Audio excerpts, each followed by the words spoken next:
Truck है वो अमीर है, जिसकी एक चाय की दुकान होगी वो अमीर नहीं होगा, जिसकी 100 चाय की दुकान है वो अमीर है साहब, जिसके पास एक मिठाई का दुकान है वो अमीर नहीं होगा, जिसके पास 10-20 मिठाई की दुकान वो अमीर है। राइट? क्यों? क्योंकि लोगों की संख्या बढ़ गई काम करने की। मेरे पास 100 ट्रक है तो कितने लोग काम कर रहे हैं? 100 ड्राइवर।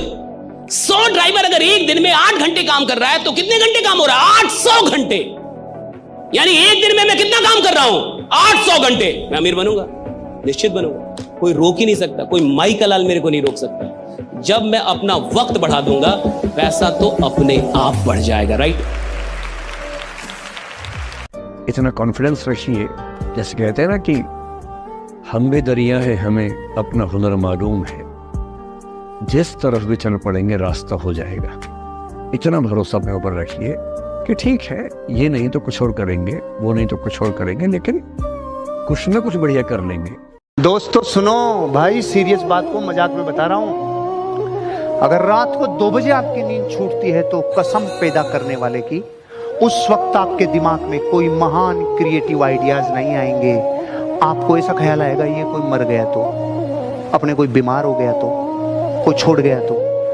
माँ कसम ऐसे सैकड़ों बातें मैं आपको बता सकता हूं जो रात को 2 बजे आती है, और उसकी डेंसिटी, तीव्रता इतनी जबरदस्त होती है कि वो आपको जकड़ती है। कौन थे? अब्दुल कलाम एयरफोर्स में पायलट बनना चाहते थे, 14 बार एसएसबी फेल हुए। लास्ट टाइम पर यहीं देहरादून आए थे, अपनी बहन के जेवर गिरवी रखकर। लगा था सिलेक्शन हो जाएगा, लेकिन सिलेक्शन नहीं हुआ। और सिलेक्शन नहीं हुआ तो इतने उदास हो गए जिंदगी से कि अब तो वापस जाने का भी पैसा नहीं है, अब तो मुझे मर जाना ही अच्छा है। और एक पहाड़ पर चढ़ रहे थे, पहाड़ पर चढ़ते हुए एक बाबा जी ने देखा, उन्होंने भेजा चेलों को, बुला के ला, ये लड़का कुछ गलत करने जा रहा है। बुलाया, पूछा क्या हुआ बच्चा? महाराज ऐसे ऐसे बात है, लेकिन मैंने सोचा सिलेक्शन हो जाएगा, लेकिन नहीं हुआ, मुझे मर जाने दो।